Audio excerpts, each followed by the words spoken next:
Hofstra supply chain, highlighting and showcasing solutions for the most complex challenges facing the industry in 21st century by our team of subject matter experts and mentors. Broadcasting every week, all year round, we will present the most up-to-date series of podcasts and webinars. Hello and welcome to another new episode of Bicara Supply Chain. I'm so happy to be back here this week, and our guest today is Dr. Rodrigue. He is a professor in the Department of Global Studies and Geography at the University of Hofstra. Thank you for joining us, Professor Rodrigue. Great to have you on the show today. Thank you for having me. All right. So in today's episode, we'll be talking about the logistic footprint of e-commerce. But before we get started, could you please tell us a little bit about yourself and your professional background? Okay. I began to be interested in transportation and logistics about 25 years ago when I was undertaking my studies at university, and I found the topic of transportation interesting. So I did my master's and Ph.D. in the discipline. I was trained as a geographer, so I basically was trained as a transport geographer. Which is essentially looking at the spatial characteristics of transportation. And immediately I became interested by logistic, freight distribution, ports, containerization, international trade, and all of this at the same time that the global economy, particularly with China, was growing very rapidly. So I was able, you could say, to latch on to a topic which was very prolific, very, I would say, rich in case studies and examples and problems. And I move on and try to publish textbooks about this, and as time move on, it became my specialty. And actually, just this week, we have my colleague and myself have a brand new textbook been published called Port Economics, Management and Policy, which, if you wish, you can provide a link later on. Just came out this week, and every time I publish, I make all my material free available online, because particularly for people in developing economies, having access to, let's say, to textbook can be very expensive. So therefore, I'm very committed to provide high quality or good quality information for people across the world, and I have a lot of readership, for instance, from Latin America, from India, and also from Indonesia as well, interestingly. All right, talk about e-commerce. What are the major trends in e-commerce industry for the last 5 years, not only in the US, but also in a global perspective? I'm more familiar with the context of the United States, although I know what's happening, I would say, in Europe and China, which are quite advanced markets. So the bottom line is, over the last, I would say, 5 years or so, e-commerce has reached, I would say, mainstream maturity. It has become a well-known, secure form of retail. And it has been so successful that has created a massive amount of disruptions in the conventional retail sector.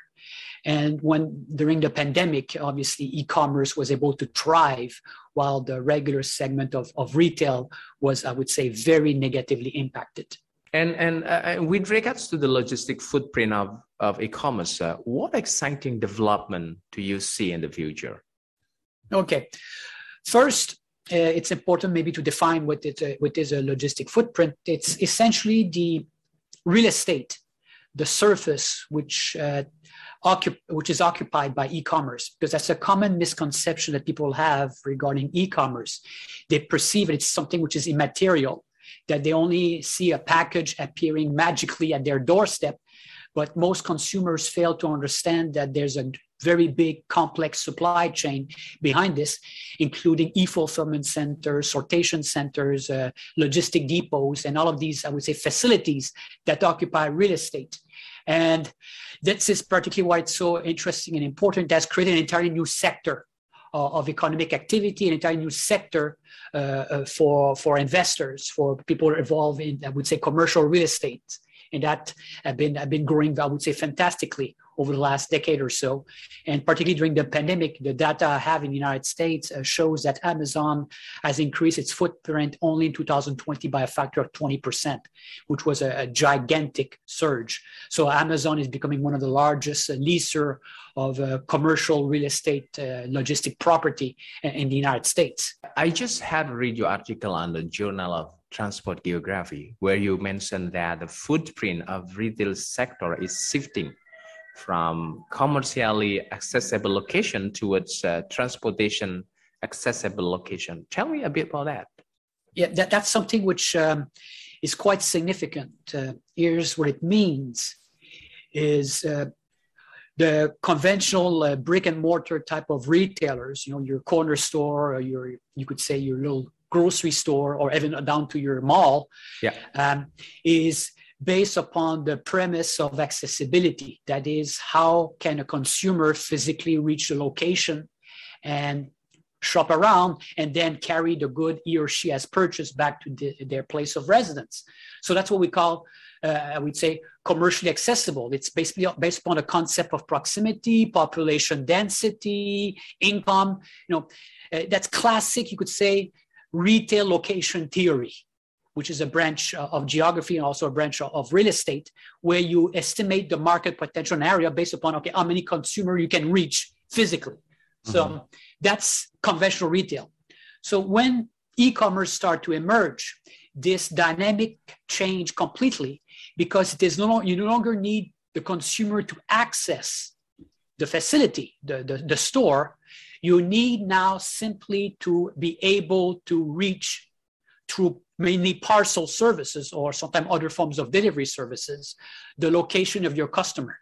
And therefore, when you're involved in e-commerce, your logistics change dramatically to something which is called a transportation accessible. That is, you need accessibility to freight distribution, accessibility to roads, accessibility to intermodal facilities, and the locational dynamics are no longer central.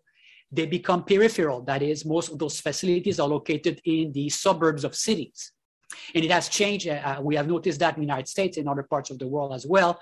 The commercial values of retail properties in central business districts, which have been in many cases devalued because of this drop in patronage, and the value of real estate in the periphery in suburbia has increased simply because of retail and e-commerce rely on, for the last mile, I would say the last segment of the distribution, on very different distributional strategies. Professor Rodrigue, you just mentioned about the Amazon logistic footprint as well. So in your opinion, what are the key factors that determine the success of Amazon's logistic network? Yes, that's quite a complex question. Because Amazon is a fascinating case study, to say the least. Its initial success is essentially it created, in many ways, as far as the United States is concerned, of course, you cannot tell that about China. It's Alibaba, among others. But as far as the United States is concerned, it is Amazon that created, you could say, the whole business model of e-commerce. And initially, it started up as a distributor of books, a distributor of CDs, DVDs.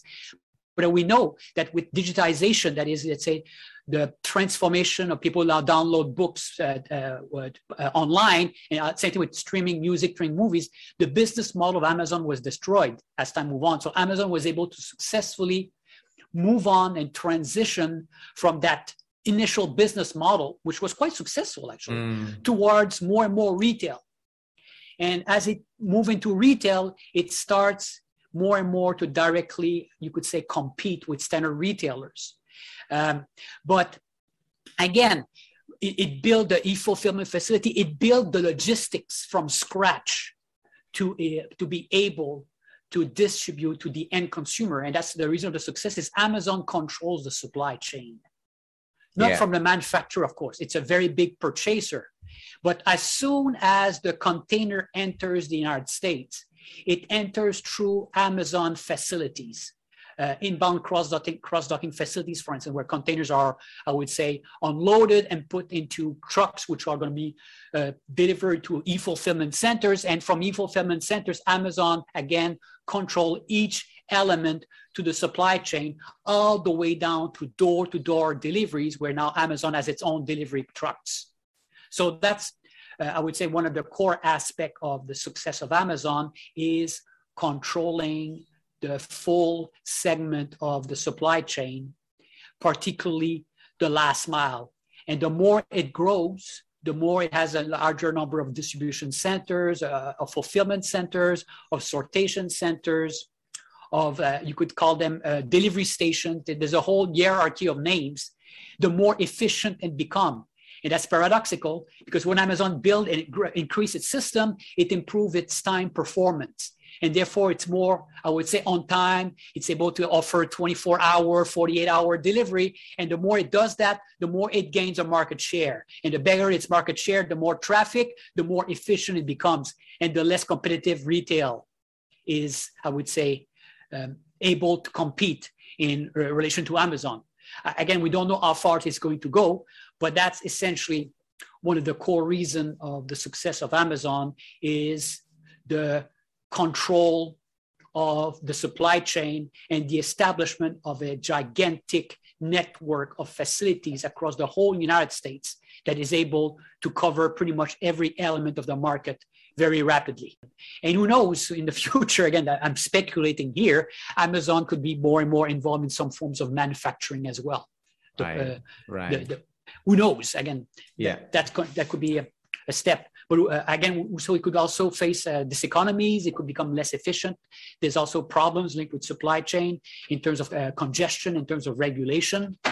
But we're not there yet. And we do not know yet at this point what is the true share of e-commerce in terms of the total retail sector. Mm-hmm. And depending upon this share, it's going to be associated with some kind of a volume handled by e-commerce compared to a standard retail. And we don't know exactly how far. If Amazon, or let's say not Amazon, but if e-commerce gets 50% of the retail segment, that's going to involve a gigantic amount of cargo now moving through new supply chains. Do you have any other critics way that you like to share with our listener before we close today's conversation? Well, I can only say that I would say the last 10 years or so have been very, I would say, important or significant for international transportation logistics. Right.